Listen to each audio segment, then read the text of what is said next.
On est reparti. Donc, dernière petite capsule sur les probas et les lois continues. Donc, on est sur la loi normale. Et pourquoi la loi normale, elle apparaît tant que ça? Donc, la loi normale, elle apparaît tant que ça, c'est à cause du théorème central limite. Donc, je vais vous le présenter tout de suite.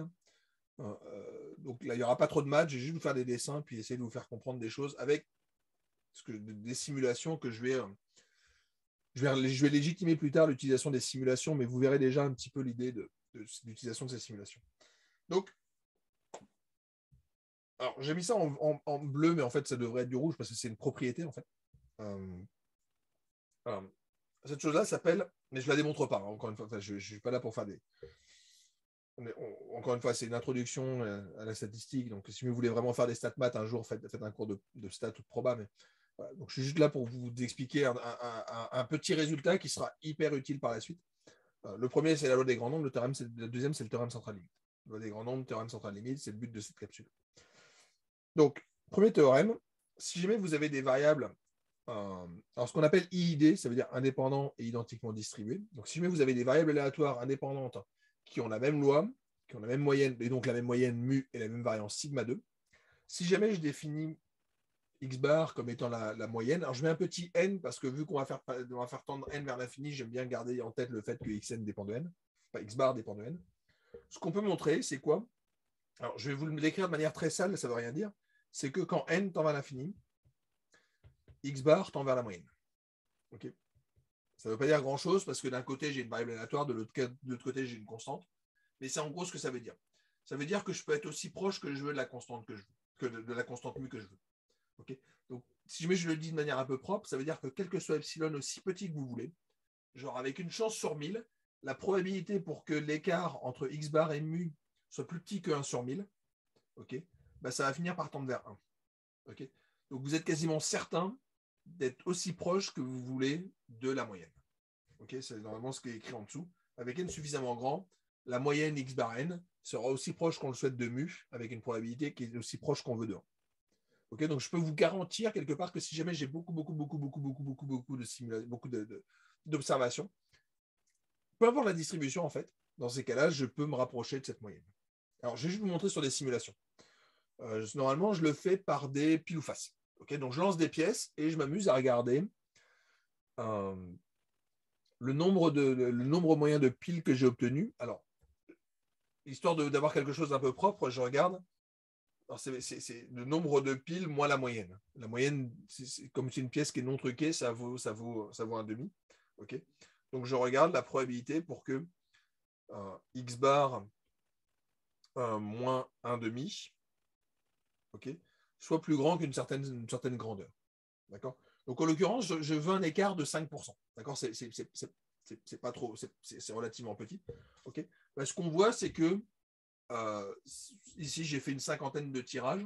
En faisant une cinquantaine de tirages, il y a quand même 23% de chance d'être plus grand que 5%. Il y a 21% de chance d'être plus petit. Et ça vient de mes tirages. Je ne sais pas combien de lancers j'ai fait. J'en ai pas fait. J'ai fait 50 lancers, donc c'est pas non plus tant que ça. Et il y a 55% de chance d'être compris entre eux, effectivement. Enfin, d'être autour de mu avec plus ou moins 0,05. Okay, donc on est relativement proche, mais plus je vais m'amuser à faire des simulations, plus ma probabilité elle diminue. Okay, donc c'est ça que ça nous raconte, cette loi des grands nombres. Elle nous dit, plus vous avez de tirages, et en l'occurrence ici, je vais jusqu'à 500 tirages. Donc, plutôt, ici j'ai beaucoup de lancers. Okay, donc, je lance 500 pièces. Okay, alors, je ne sais pas pourquoi j'ai mis 500 et pas 550, mais bon, peu importe. Ce qu'on peut voir, c'est que la probabilité, je peux être aussi proche que je veux de ma moyenne, okay, tout simplement parce que voilà, j'ai cette convergence qui fait qu'il n'y a quasiment aucune trajectoire qui me font m'éloigner de ma moyenne. D'accord. Donc là, enfin, de ma moyenne, de mon paramètre mu. Okay, donc ma moyenne x bar est aussi proche que je veux. À partir d'un certain rang, la moyenne x bar, je peux vous garantir avec une probabilité très très grande, et en l'occurrence 99%, il y a 99% de chances pour que ma moyenne elle soit très très proche de mu. Okay, et l'écart, ce que je demande, c'est qu'il soit de l'ordre de 0,05. Okay, donc ça, c'est relativement important, et c'est ça que nous dit la loi des grands nombres. Okay,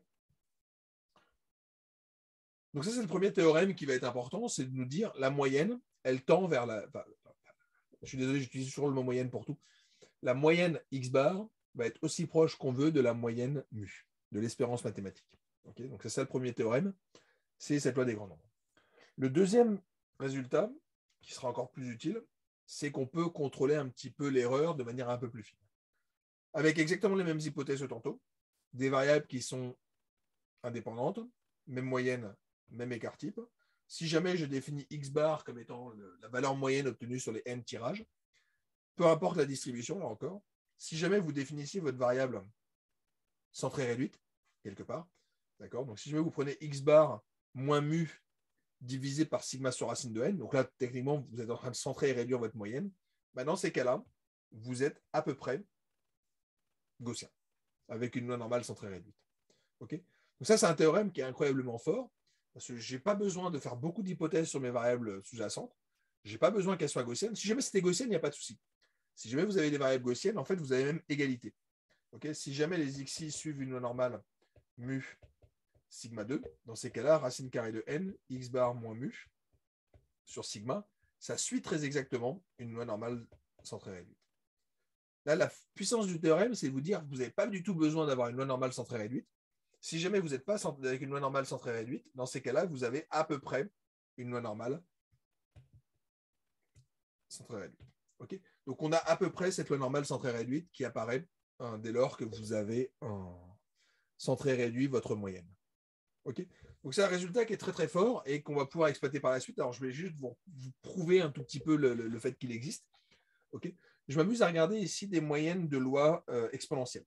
Okay, donc, je prends des lois normales exponentielles et je vais m'amuser à les centrer et les réduire. Donc, je commence par 1. Donc, 1, ça va être cette variable-là. Okay,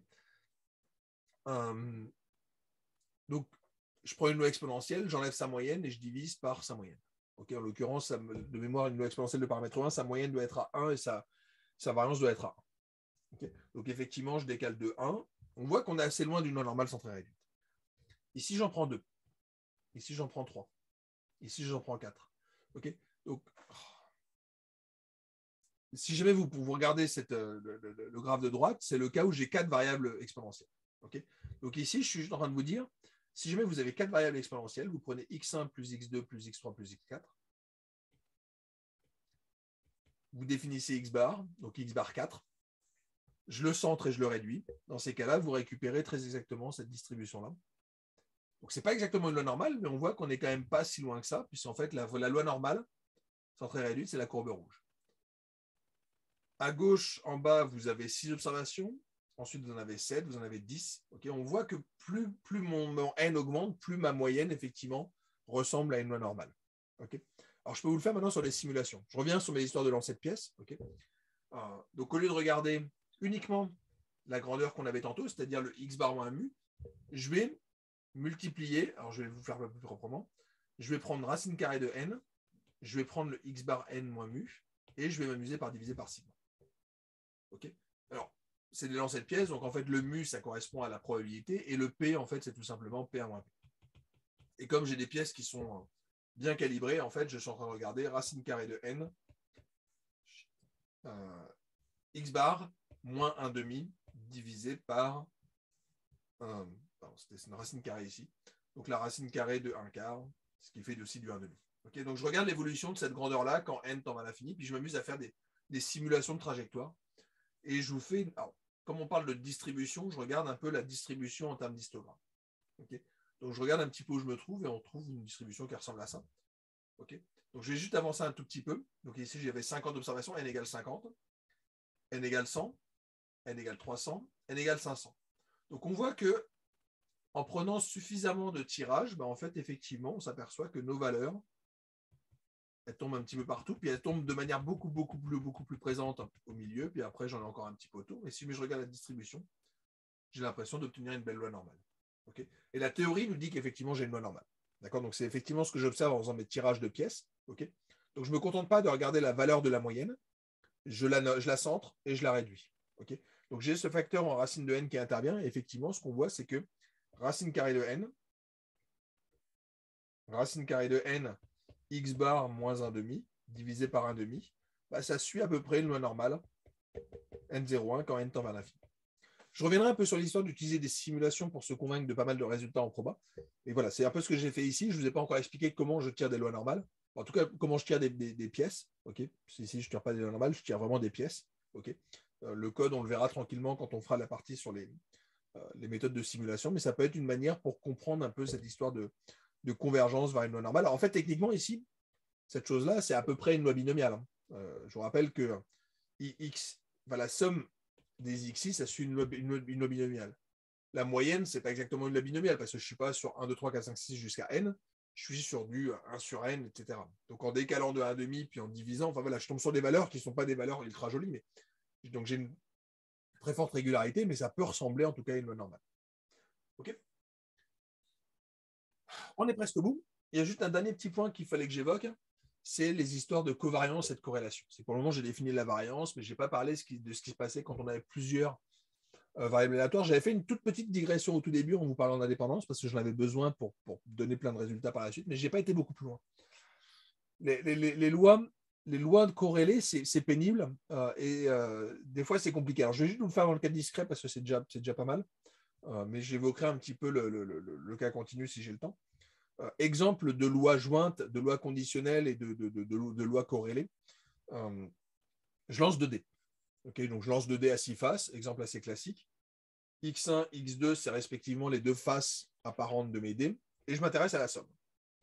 Okay, donc, si jamais vous réfléchissez 2 minutes, X1, a priori, c'est indépendant de X2, puisque je lance mes 2 dés. Par contre, il n'y a pas de raison pour que X1 soit indépendant de Y, par exemple.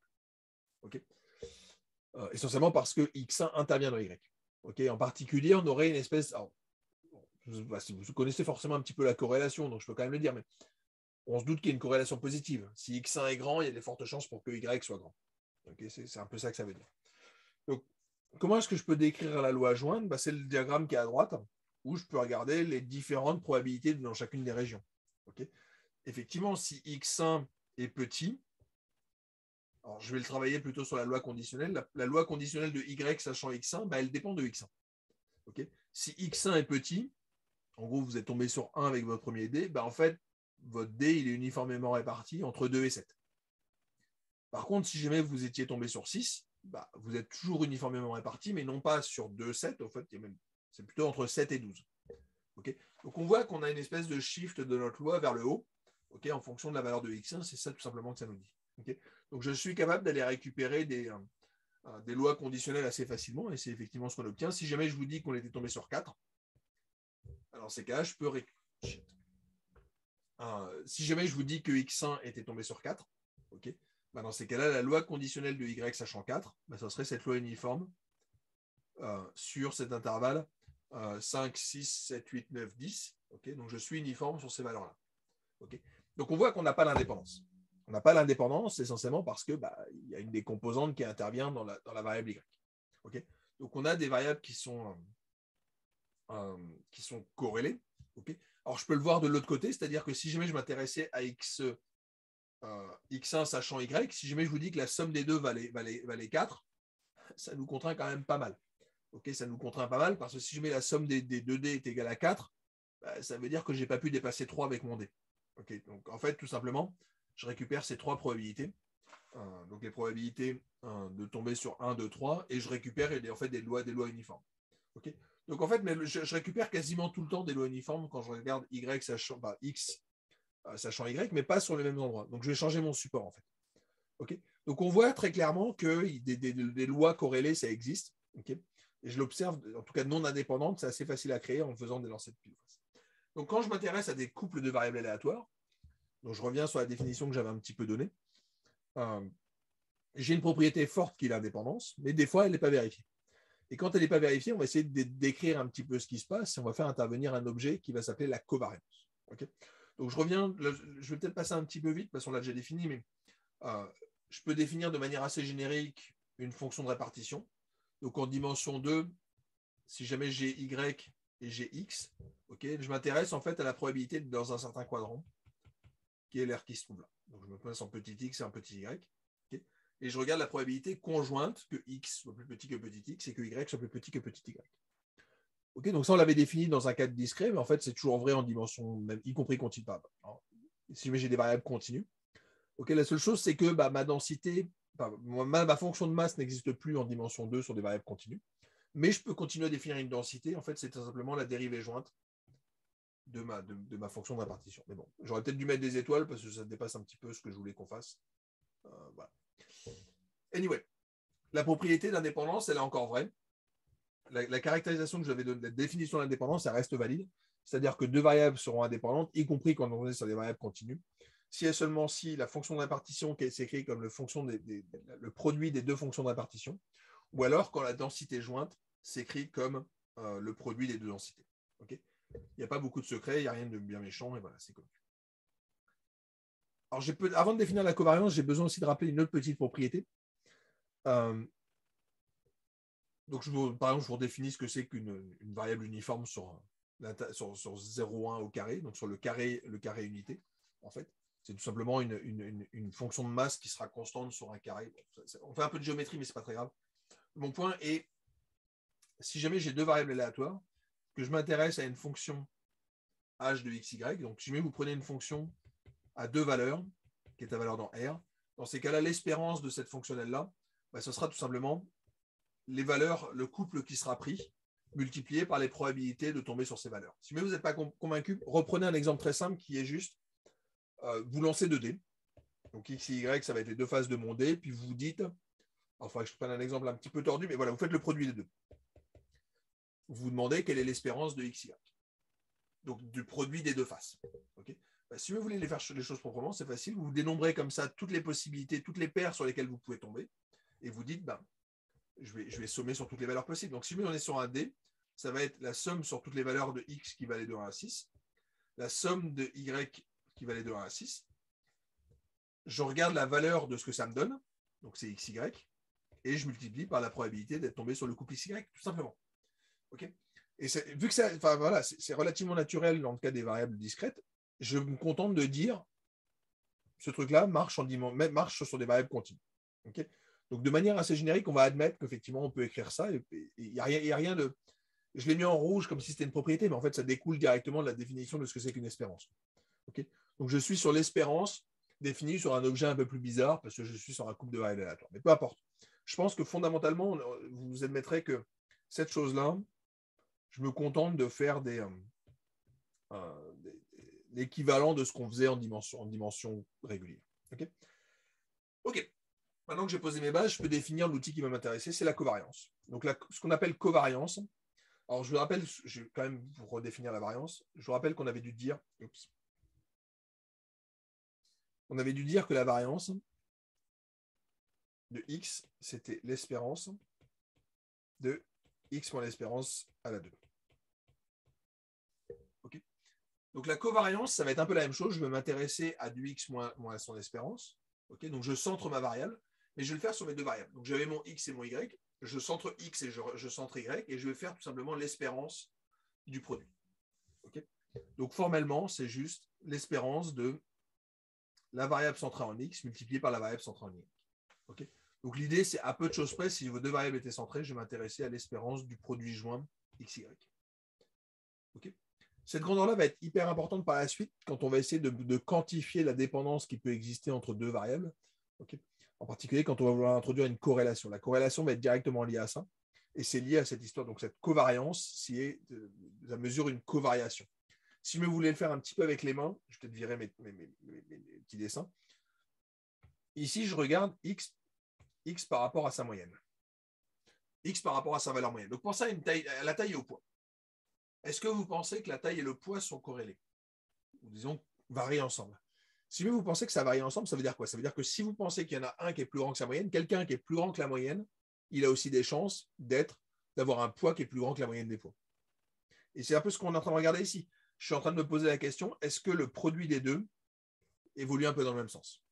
Si jamais les deux évoluent dans le même sens, par exemple, si je mets quelqu'un est plus petit que la moyenne, que la taille moyenne, et que je pense que le poids aussi va évoluer dans le même sens, c'est-à-dire que le poids va être aussi plus petit que le poids moyen, j'ai quelque chose de négatif fois quelque chose de négatif, ça devient positif.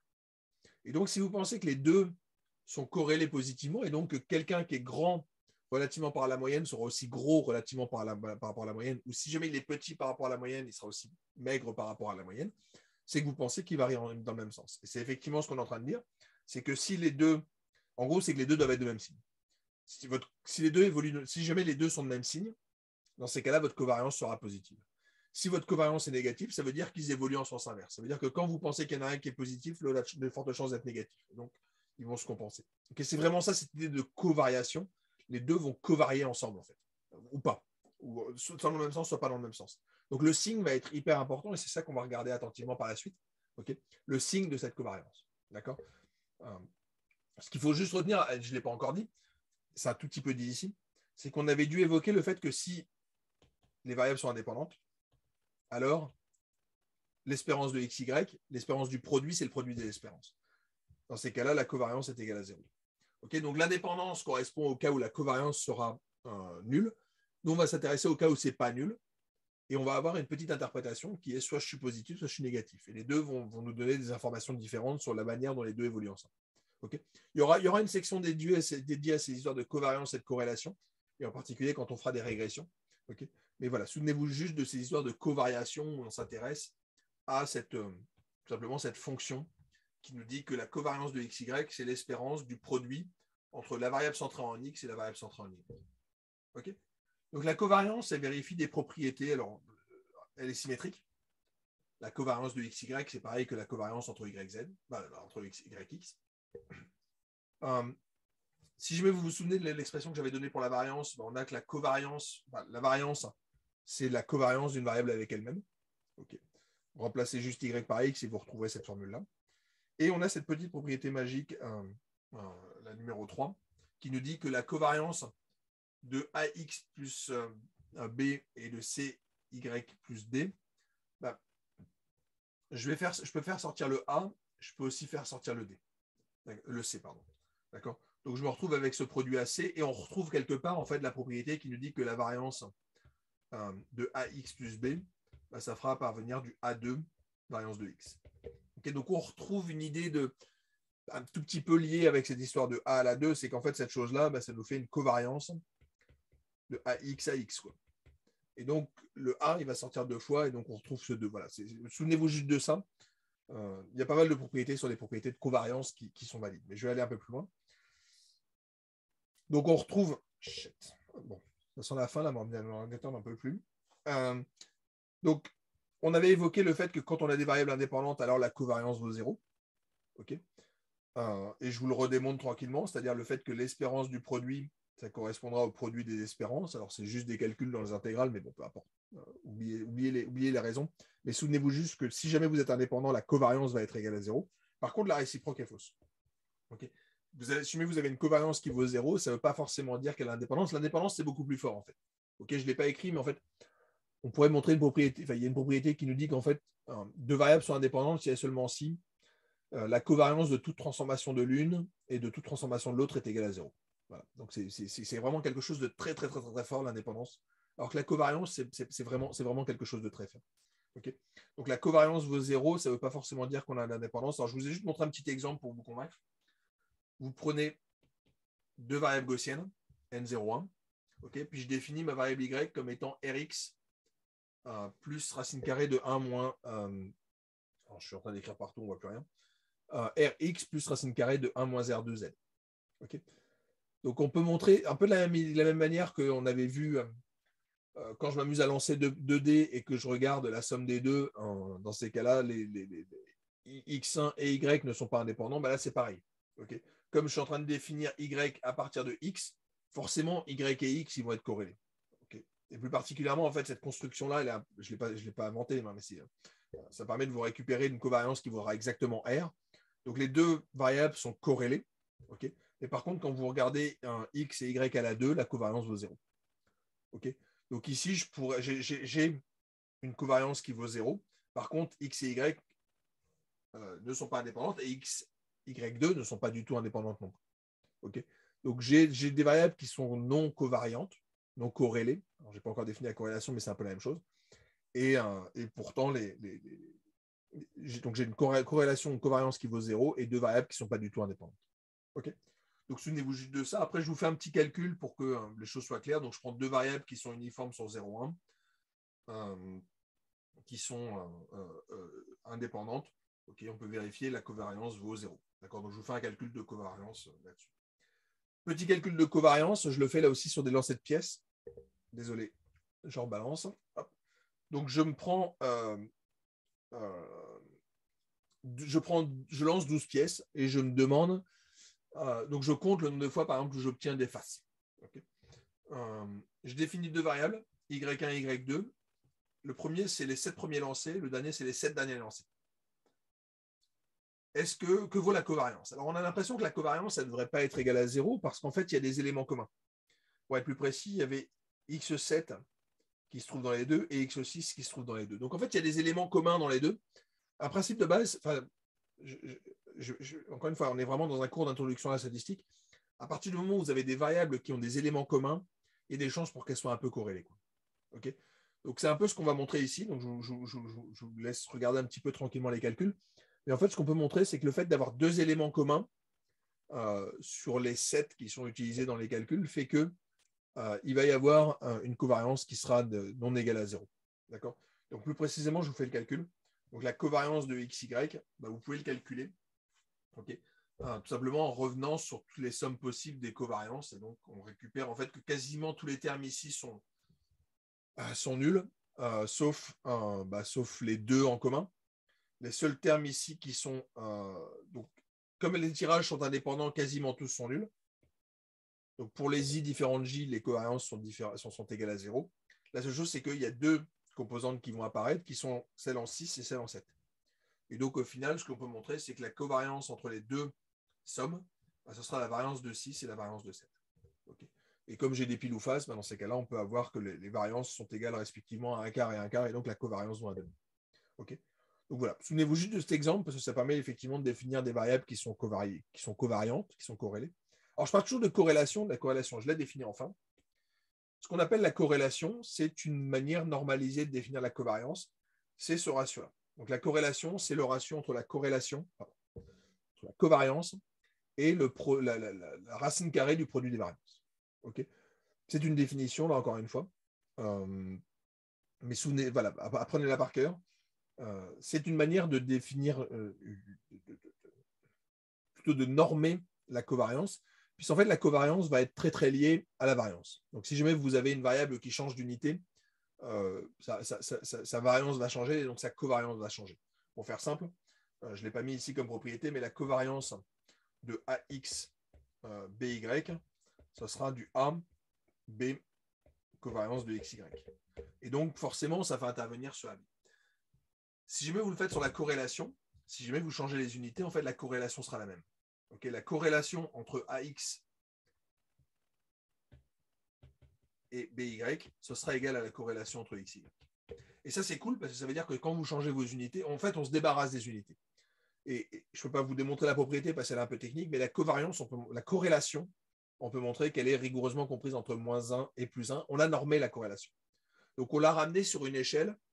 Il n'y a plus d'unité, il n'y a plus rien du tout. Donc, on s'est ramené sur quelque chose qui est compris entre -1 et 1. Et donc, on aura une mesure d'intensité de la covariance entre les deux. Simplement en faisant cette normalisation par le produit des variances. Okay, donc, la corrélation est une mesure intéressante, précisément parce que ça vous donne une mesure normée qui permettra de quantifier l'intensité d'une covariation entre deux grandeurs. Okay, et donc, dernière petite propriété pour finir. Donc, les corrélations sont comprises entre -1 et 1. En fait, quand vous avez les bornes -1 et 1, c'est très particulier. Ça veut dire qu'une variable s'écrit de manière linéaire par rapport à l'autre. Okay, donc, c'est aussi pour ça qu'on a dit que la corrélation est une mesure de dépendance linéaire. C'est que si jamais vous atteignez les bornes, donc la corrélation maximale veut dire qu'en fait, une variable est une combinaison linéaire de l'autre. Okay, donc, c'est même pire qu'être une fonction croissante. Une fonction croissante ne vous donne même pas une corrélation de 1. Okay, là, on est vraiment en train de dire qu'on a une relation très forte de dépendance, puisque la corrélation est égale à 1 veut dire que vous êtes un linéaire. Alors, je ne l'ai pas mis ici, mais si vous avez une corrélation qui vaut +1, c'est que A est positif. Si vous êtes à -1, c'est que A était négatif. Okay, donc, c'est lié directement à votre sens, mais encore une fois que vous avez compris la covariation et la corrélation étaient liées à des directions d'évolution. Si jamais c'était négatif, ça veut dire que quand X devient grand, Y va devenir petit et inversement. Donc, c'est une notion de corrélation négative. Okay, et la dernière propriété dont j'ai besoin, puis après, promis, je vous laisse tranquille un petit peu, c'est les histoires de variation quand on a des variables qui ne sont pas indépendantes. Donc, quand vous vous intéressez à la variance d'une somme, dans ces cas-là, vous récupérez la somme des variances et un terme en plus qui va apparaître, qui est le terme de covariation. Okay. Donc, la covariance entre x et y, la variance de x plus y, c'est la variance de x plus la variance de y, plus 2 fois la covariance entre x et y. Donc, c'est une espèce d'identité remarquable. Okay. De la même manière qu'on avait du fait que a plus b à la 2, c'est du a à la 2, plus b à la 2, plus 2ab. C'est la même chose qui apparaît ici. Okay. Donc, on voit apparaître, encore une fois, la variance, c'est une espérance d'un carré. Okay. Et donc, on voit apparaître ces termes-là. Il y a ce terme de covariation qui va apparaître dès lors que les variables ne sont pas indépendantes. Si les variables sont indépendantes, on retombe sur quelques propriétés qu'on avait vues. Si vos variables sont indépendantes, la covariance vaut 0, donc la variance de la somme devient la somme des variances. OK. Je suis arrivé à la fin de mes petites capsules de proba, et la prochaine étape, ce sera alors une dernière capsule de proba, mais sur lesquelles on va enfin arriver sur les stats, c'est-à-dire se poser des questions sur les versions empiriques, c'est-à-dire quand vous avez des données. Là, je vous ai fait les espérances et les variances dans un cadre probabiliste. Les versions empiriques, quand on aura des données, ce sera la moyenne et la variance. Et on va essayer de discuter un petit peu ces objets-là dans la prochaine capsule. Donc, on arrête là pour l'instant.